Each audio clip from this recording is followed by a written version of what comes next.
사모하는 마음으로 예배 자리에 나오신 여러분들에게 하나님의 귀한 은혜가 임하기를 간절히 소망합니다. 해산하는 수고의 마음으로 라는 제목으로 함께 은혜를 나누고자 합니다.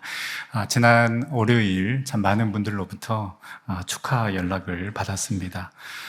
지난주 말씀 제목이 때가 참회였는데, 목사님 때가 참회에 기아가 우승을 했습니다. 기아 우승 축하합니다 라는 문자를 참 많이 받았는데요. 저도 너무 기뻐서 감사합니다 라고 이렇게 연락을 드렸는데, 한편으로는 이런 생각도 들었습니다. 목사님 말씀에 참 은혜 받았습니다. 목사님 말씀이 참 힘이 되었습니다. 목사님 기도 덕분에 문제가 해결됐습니다 라는 등등의 연락을 받아야 하는데, 기아가 무엇이길래 기아 우승 축하했다고 그렇게 문자를 받고 기뻐하는 저의 모습을 보면서 아직도 제대로 된 목사가 되려면 멀었구나라는 생각을 하게 됐습니다.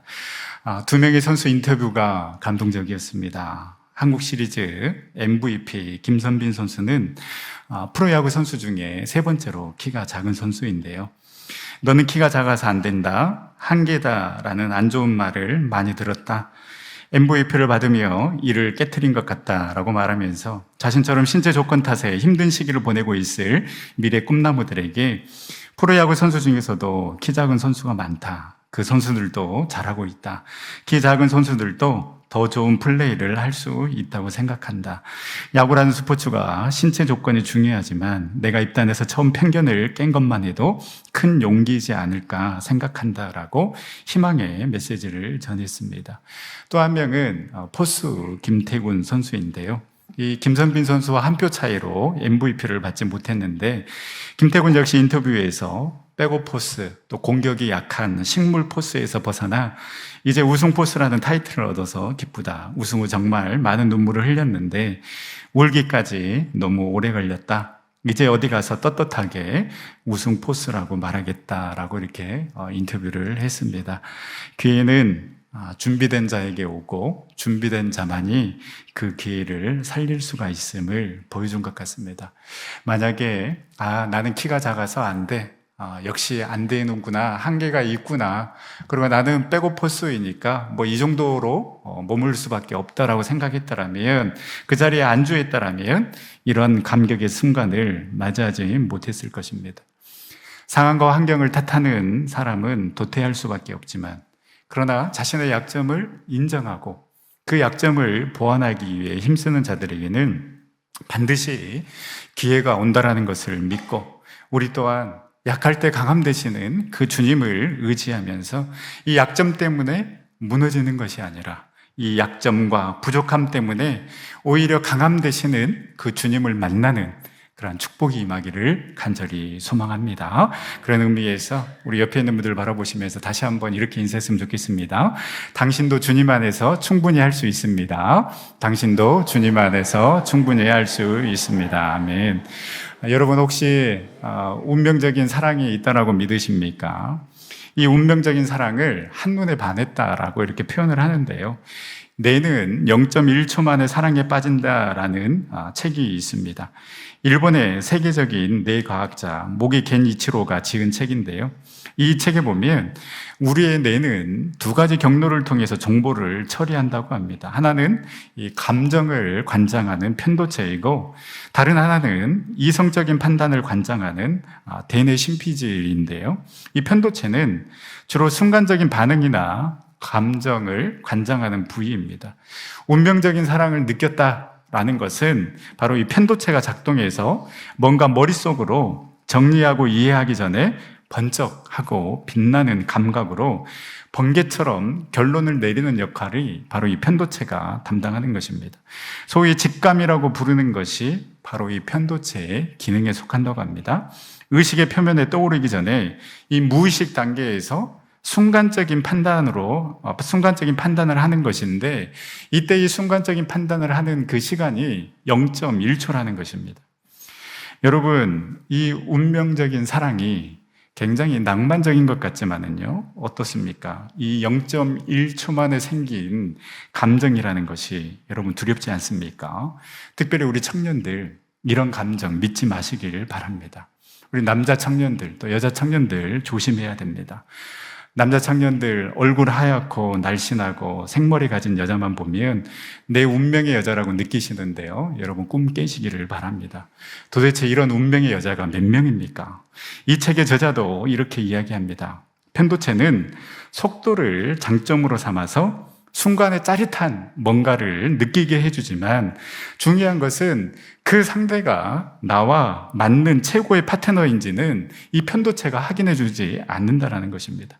그래서 한마디로 첫눈에 반한 사랑의 정체는 최선의 상대를 찾았다라는 뜻이 아니라 지금 이 순간 진지하게 정말 그 사람이 나와 맞는지 정보를 분석해 보자라는 그 신호로 받아들여야 한다는 것이죠. 오늘 말씀해 보면 이 0.1초 만에 생긴 운명적인 사랑이 아닌 최고의 사랑을 보여주는 한편의 러브스토리와 같은 이야기가 나옵니다. 바로 이 갈라디아 교인들을 향한 바울의 사랑, 그리고 갈라디아 교인들이 바울을 향한 사랑이 나옵니다. 먼저 사도 바울은 이 갈라디아 교인들이 자신에게 베풀었던 사랑에 대해서 이야기하고 있습니다. 12절에서 15절 말씀에 보면 사도 바울은 외모적으로 봤을 때 내세울 것이 전혀 없는 사람이었습니다. 12절 말씀에 너희를 시험하는 것이 내 육체에 있으되 라고 이렇게 바울은 말하고 있는데요. 이는 내 육체 안에 있는 것으로 인해서 너희들이 시험을 받는 것 당연하다. 이 나의 약점 때문에 또 나의 생긴 이 외모 때문에 너희들이 시험을 받을 수밖에 없는 것, 이거는 당연한 것이다 라는 의미입니다. 이런 바울이 이렇게 고백하는 것을 봤을 때 분명히 외적으로 상당히 컴플렉스가 있는 사람이었습니다. 그럼에도 불구하고 이 갈라디아 교인들이 바울을 업신여기지 않고 그를 영접한 것은 바로 이 갈라디아 교인들이 보여준 놀라운 사랑이라고 할 수 있습니다. 여러분, 또 한 가지 놀라운 것은 바울이 여러분 말을 잘했을 것 같습니까? 못했을 것 같습니까? 이 갈라디아서, 로마서를 읽어보면 굉장히 논리적이고 바울이 말을 잘했을 것이다 라는 그런 인상을 우리가 받게 되는데요. 그런데 고린도후서 10장에 보면 바울을 괴롭혔던 무리들이 바울을 평가하는 대목이 나오는데 그 평가가 무엇이냐면 바울은 글에는 능하나 말에는 조란 사람이다 라고 이렇게 평가를 합니다. 글은 너무나도 논리적으로 잘 쓰는 사람이지만 그러나 그 말하는 것을 들어보면 그 말은 너무나도 어눌하다, 조라다 라고 이렇게 평가를 했다라는 것이죠. 말씀을 전하는 사람이, 복음을 전하는 사람이 어눌하다라는 것은 엄청난 약점이라고 할 수 있습니다. 그런데 그 어눌한 말을 가지고 그토록 열정적으로 복음을 전한 그 바울을 보면 바울이 그 약함 때문에 무너진 것이 아니라 오히려 그 약할 때 강함 되시는 그 하나님을 신뢰하며 담대하게 나아갔던 모습을 오히려 우리가 볼 수 있습니다. 사도 바울을 생각하면 엘리트였고 또 그래서 느껴지는 모습을 보면 정말 요즘 엄친아처럼 샤프하고 멋진 사람이 아닐까 생각하기 쉬운데 결코 아니었습니다. 그런데 갈라디아 교인들은 바울을 너무나도 잘 대해주었습니다. 이들은 바울의 육신의 모습을 보고 업신여기지 않았고 부끄럽게 생각하지도 않았습니다. 오히려 14절 말씀에 기록된 것처럼 천사와 같이 예수 그리스도를 영접한 것 같이 나를 영접했다라고 바울은 이야기하고요.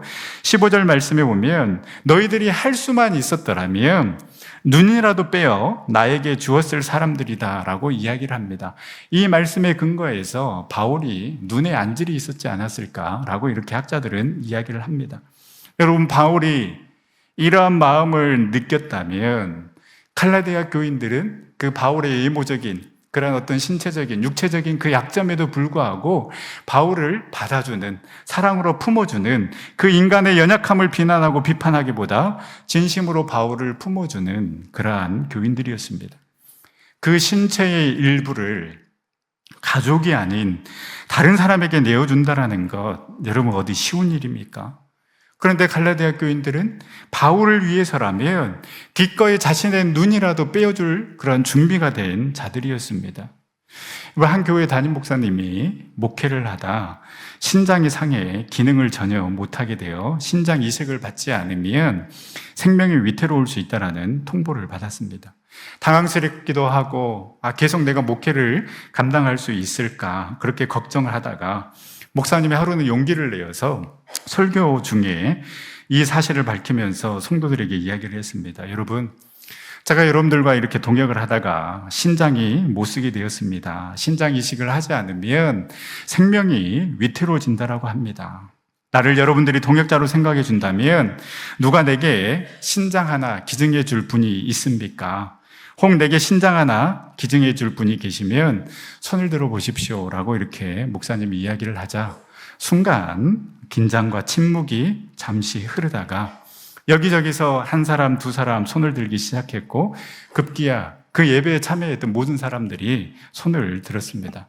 목사님은 너무나도 감격되어서 떨리는 목소리로 혹 이 중에 내가 어느 한 분을 택하면 나머지 분들이 상심할 수 있으니 제가 한 주간 기도하고 선택을 하겠습니다 라고 이렇게 이야기한 다음에 한 주간이 흘러서 주일이 되었는데 감사하게도 지난주에 나왔던 모든 성도님들이 다 앉아 있는 것입니다. 이제 목사님이 강단에서 한 사람을 선택할 시간이 되었는데 여러분, 내가 한 주간 곰곰이 생각해 봤는데 아무래도 내가 직접 선택하는 것보다 제비뽑기를 하는 것이 좋겠습니다. 그러고는 오리털 하나를 꺼내 보이며 제가 이제 이것을 불겠습니다. 이 오리털이 떨어지는 분이 그 떨어지는 분의 신장을 이식받겠습니다 라고 하고 오리털을 훅 불었습니다.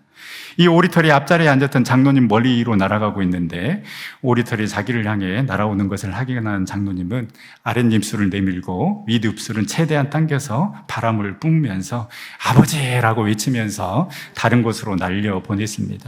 이 내리 앉으려던 오리털이 다시 날아 뒷줄에 앉은 권사님 위로 날아갔습니다. 이를 확인한 권사님이 오 주여 라고 외치면서 다른 곳으로 날려보냈습니다. 아직도 그 교회에는 오리털이 날고 있다라는 후문이 있습니다. 여러분, 목회자들도 인간입니다. 약점이 있습니다. 저도 마찬가지입니다. 여러분, 어찌 완벽할 수 있겠습니까? 약점이 있고 완벽하지 않으니 실수하고 잘못해도 무조건 용납해 주십시오라가 아니라 결국은 여러분의 관심과 사랑, 따뜻한 위로와 진심 어린 권면의 말씀, 그리고 기다려주시고 인내해 주시는 그 마음이 한 사람을 주님 닮아가는 목회자로 세워갈 수 있는 것입니다. 비판하고 지적하는 것만이 능사가 아닙니다. 지난주 월요일부터 목요일까지 세미나를 다녀왔는데요. 한 목사님이 설교하시면서 이런 이야기를 하셨습니다. 아마 서울의 교회 이름을 말하면 누구나 알만한 교회 담임 목사님이셨는데요. 이 목사님이 설교 시간에 저도 늘 그렇게 이야기를 하는데 우리 사랑하는 전성교회 성도 여러분이라고 이렇게 이야기하는 것처럼 이 목사님도 사랑하는 누구 교회 성도 여러분이라고 이렇게 이야기를 했는데 설교 후에 한 분이 찾아와가지고 목사님 저 아십니까? 저 모르는데 왜 사랑한다라고 이야기를 하십니까? 라고 이렇게 따져 물었답니다. 목사님이 이야기를 듣고 나도 저렇게 이야기를 하는데 혹 전성교회 성도님들 중에도 저런 생각을 가지고 있는 분들이 있지 않을까라는 마음이 들면서 한편으로는 너무 감사한 게 이런 생각이 있더라도 저에게 다가오셔서 따져 묻는 분이 아직은 없어서 너무나도 감사했습니다. 여러분, 이 갈라디아 교인들이 어떻게 바울을 사랑할 수 있었겠습니까? 인간적인 호감으로는 절대 그렇게 할 수 없습니다. 볼품없는 외모, 약점이 있고 육체의 연약함을 가지고 있는 그 사람을 어떻게 갈라디아 교인들이 지도자로, 목회자로 받아들일 수 있었겠습니까? 인간적인 호감으로 그렇게 할 수 있었겠습니까? 아닙니다. 갈라디아 교인들이 바울이 전한 그 복음을 받고 하나님의 사랑을 배우고 은혜를 알고 성령의 열매를 맺어서 그렇게 사랑의 교제를 나눌 수 있었던 것입니다. 결국은 복음 안에 참 사랑이 있고 복음 안에 그 참된 사랑이 가능한 줄 믿습니다. 저와 여러분들이 이 복음 안에 그리고 예수 안에 거함으로 바울과 갈라디아 교인들 사이에 있었던 사랑이 우리에게도 있고 더 나아가 성도와 성도 간에도 복음이 보여준, 예수 그리스도가 보여준 사랑이 넘쳐나므로 그리스도 예수 안에서 함께 지어져가는 우리 전성교회 모든 성도님들이 다 될 수 있기를 간절히 소망합니다. 이렇게 그 바울의 약점을 품어주면서 천사처럼 예수처럼 바울을 대했던 갈라디아 교인들인데 이들이 변하기 시작합니다. 16절에서 18절 말씀에 보면 바울을 사랑으로 대했던 그들이 이 거짓 교사들의 잘못된 가르침에 빠짐으로 인해서 이 참된 말을 한, 오히려 참된 복음을 전해준 이 바울을 원수처럼 여기게 되었다라는 것입니다. 17절 말씀을 우리는 잘 기억해야 합니다. 17절 말씀에 그들이 너희에게 대하여 열심을 내는 것은 좋은 뜻이 아니요 오직 너희를 이간시켜 너희로 그들에게 대하여 열심을 내게 하려 함이라. 여러분, 이단의 특징을 너무나도 잘 보여주고 있습니다. 뭔가 잘해주는 것 같고 뭔가 우리가 모르는 그 말씀에 대해서 또 민감한 부분들을 설명해 준다고 하면서 우리를 유혹하는데 그들은 우리를 위해서가 아니라 결국은 우리를 이간질시켜서 그들 자신을 유익하게 하려고 하는 것들이 그들의 특징입니다. 그래서 자신만의 왕국을 건설하는 것이 이단들의 목표입니다. 그 자신만의 왕국을 건설하기 위해서 그 자신들만의 이론과 교리가 필요한 것입니다. 그래서 어떻습니까? 결국은 한 사람을 구원자로 격양시키는 것입니다. 그러나 사도행전 4장 12절 말씀처럼 다른 이로서는 구원을 얻을 수 없나니 천하 사람 중에 구원을 받을 만한 이름을 우리에게 주신 일이 없음이니라. 오직 예수 그리스도만이 우리의 구원자 되심을 여러분 믿으시기를 바랍니다. 우리가 히브리서 말씀도 묵상했지만 천사도 모세도 성전도 결코 예수보다 크지 않습니다. 그런데 감히 어찌 인간이 그 예수님의 자리, 그 구원자의 자리를 대신할 수 있겠습니까?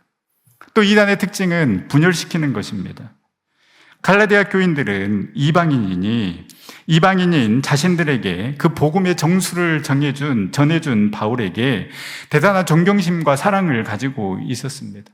바울은 어디에 있었든지 변함없이 믿음으로 사랑으로 복음을 전했습니다. 그런데 이 거짓 교사들이 갈라디아 교회에 들어와서 성도들이 그렇게 사랑하던 바울을 원수처럼 여기게 만들어버렸습니다. 바로 거짓 가르침은 이렇게 분열시키는 역할을 하는 것입니다. 그래서 가정을 분열시키고 성도와 목회자를 분열시키고 성도와 성도를 분열시켜서 결국은 교회를 분열시키는 것이 이단인 것입니다. 저와 여러분들이 이 분열하는 영에 흔들리지 아니하고 오직 예수 그리스도를 주로 고백하며 복음 안에서 사랑으로 더욱더 견고히 세워지는 우리 전생의 모든 성도님들이 다 될 수 있기를 간절히 소망합니다.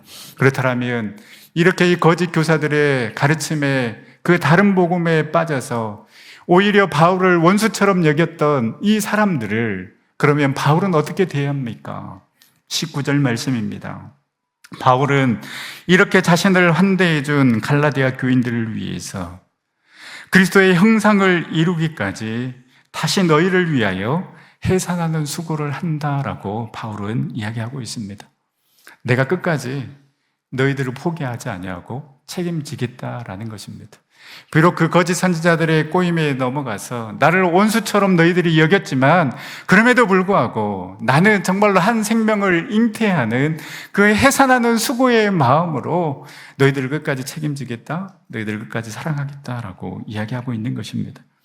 여기에서 우리는 두 가지 단어를 눈여겨봐야 합니다. 바로 그리스도의 형상과 해산하는 수고의 마음입니다. 그리스도의 형상을 이루기까지, 그 그리스도의 형상을 이룬다라는 말의 의미는 그리스도가 우리 안에 계시도록 한다라는 의미입니다.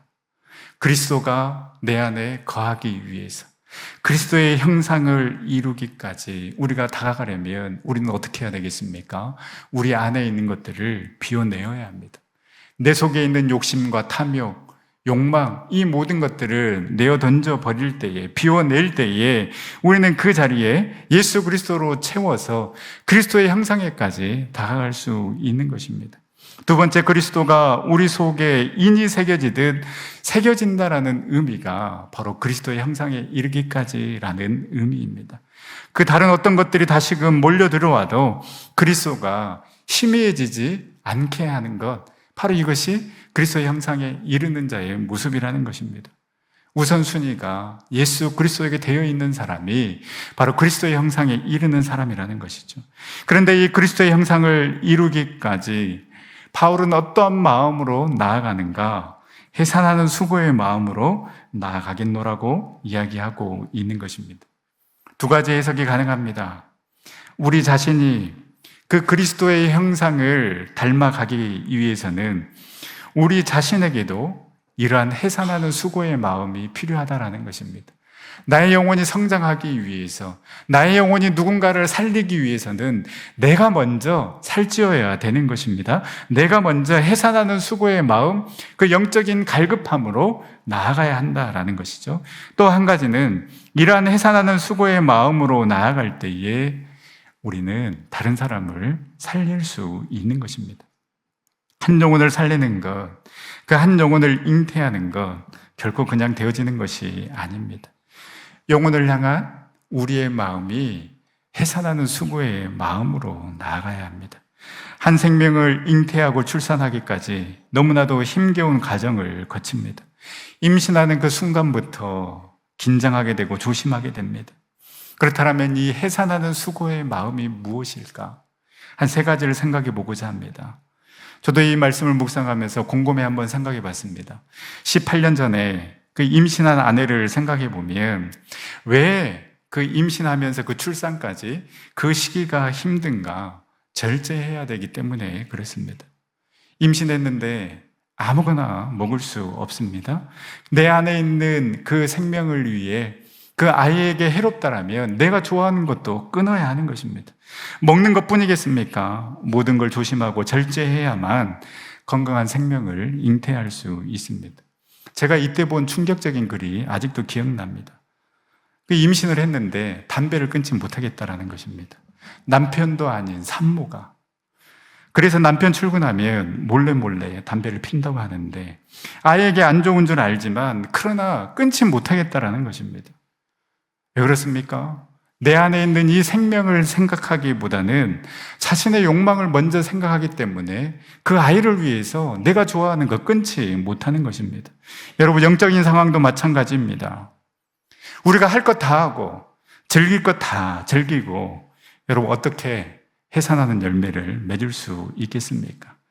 끊을 것은 끊고 내려놓아야 할 것은 내려놓으면서 온전히 주님만을 섬기며 그리스도의 형상을 닮아가서 정말 한 생명을 살리는 자의 삶을 살아가는 저와 여러분들이 될 수 있기를 간절히 소망합니다. 두 번째, 이 시기에는 영양 보충이 굉장히 중요합니다. 비타민, 칼슘제 챙겨 먹어야 합니다. 그래서 자신뿐만이 아니라 그 생명을 위해서 반드시 필요한 영양제를 먹어야 하는 것입니다. 영적인 생명을 잉태함에 있어서도 마찬가지입니다. 영적인 영양을 보충해야 합니다. 가만히 있어서는 안 됩니다. 양질의 음식을 먹어야 합니다. 여러분, 우리에게 양질의 음식은 무엇이겠습니까? 말씀 아니겠습니까? 신령한 음식, 단단한 음식, 영의 양식을 우리는 먹어야지만이 어떻습니까? 나도 살고 내 안에 있는 생명도 살릴 수 있는 것입니다. 우리가 한 생명을 살리기 위해서는 내가 먼저 채워져야 되는 것입니다. 내가 먼저 말씀으로 채워져야 내게 있는 것으로 내게 주노니 고산 나사렛 예수 그리스도의 이름으로 일어나 걸으라 선포할 수 있는 것입니다. 내가 채워지지 않는데, 내가 영향이 없는데 어떻게 다른 사람에게 영향을 전달해 줄 수 있겠습니까? 그리고 세 번째, 마지막 순간 정말 혼신의 힘을 다하여 혼신의 힘을 다해야 할 때만이 생명을 잉태할 수 있습니다. 그 고통은 이루 말할 수 없습니다. 지켜보는 것만으로도 참 안타깝고 정말 대단해 보입니다. 그러나 내가 아프다고, 내가 힘들다고 포기할 수 없습니다. 왜입니까? 그 순간에는 너무나도 힘들고 아프지만 그 생명이 나에게 안겼을 때는 천하를 다 얻은 듯한 마음이 있기 때문입니다. 수고하지 않으면, 눈물 흘리지 않으면, 고통을 느끼지 않으면 할 수 없는 것입니다. 여러분, 신앙생활하면서 수고하지 않으려 하고 헌신하려 하지 않고 편하게 신앙생활 하려는 사람, 절대 그리스도의 형상을 닮을 수가 없습니다. 또 편하게 대충대충 신앙생활 하는 사람은 결코 한 생명을 잉태할 수가 없습니다. 여러분, 전도 어떻게 됩니까? 그냥 되는 것 아닙니다. 정말 실망하고 좌절하기도 하지만은, 그러나 정말로 내가 한 생명을 잉태하는 그 마음으로 그 고통도 아픔도 다 이겨내면서 그 한 생명을 살리기 위해 최선을 다하는 것처럼 우리도 그렇게 포기하지 아니하고 최선의 힘을 다해서 또 나도 영적인 그 영향을 공급받으면서 나아가야 하는 것입니다. 바울이 해산하는 것과 같은 그 고통을 겪으며 그 갈라디아 성도들을 낳았던 것처럼 이 가을에 여러분, 우리도 해산하는 수고의 마음으로 한 영혼을 사랑하고 그 한 영혼을 살리는 자의 삶을 살아가는 전생 모든 성도님들이 다 될 수 있기를 간절히 소망합니다. 그래서 나도 살고 하나님께서 그토록 사랑하시는 그 영혼도 살리고 우리 전성교회도 살리는 삶을 살아가는 우리 전생의 모든 성도님들 다 될 수 있기를 간절히 소망합니다. 우리 시간 함께 찬양하며 기도의 자리로 나아갈 때에 주님, 그 주님께서 맡겨주신 그 영혼들을 위해서 해산하는 수고의 마음으로 우리가 나아가게 하여 주시고, 포기하지 아니하고 실망하지 아니하고 좌절하지 아니하고 혼신의 힘으로 그 한 생명을 살리는데 이 한 몸 귀하게 쓰임받을 수 있도록 인도하여 주시옵소서. 우리 함께 고백하며 나가도록 하겠습니다.